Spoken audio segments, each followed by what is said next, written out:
Hello friend, তো এখন বাজে 11টা 49। তো এরপর আমি ঠিক ডট 12টায় বোনকে উইশ করব।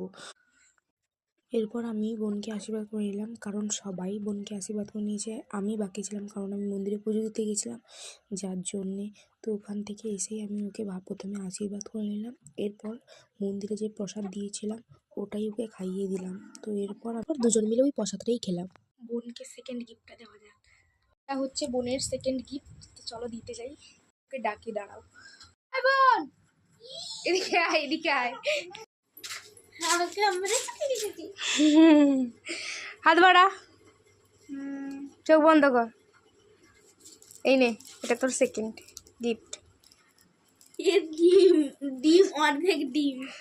খুল খুল খুল। দাঁড়াও,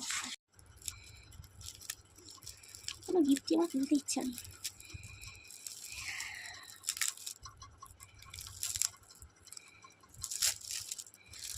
হ্যাঁ ভাই,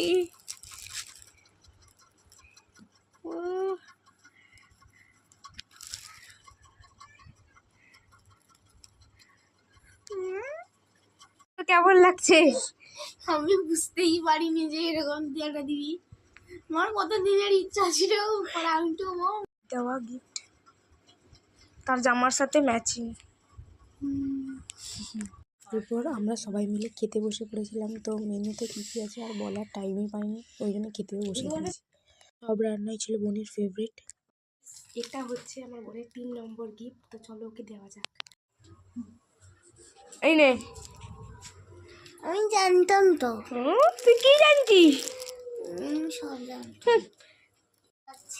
কি চকরে আমাকে দে দেখি, আমি খাবো। না গো,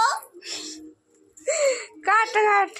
ছোট ছোট মতো বলতে পুলিকে খাইতে পারবে না। আরে দাঁড়াও, চকমা তোমার খাবে কি? হ্যাঁ, সবার একটা একটা দে।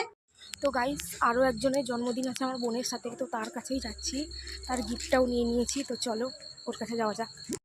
তো এখানে ওর আশীর্বাদ হয়ে গেল, এরপর কেক কাটিং হবে। এরপর আমরা মেলায় চলে গেছিলাম, ওখানে গিয়ে কিছু খাওয়া দাওয়া করলাম। তো আজকের জন্য এতটাই, দেখা হচ্ছে পরে কোনো মিনি ব্লগে। আজকের জন্য বাই।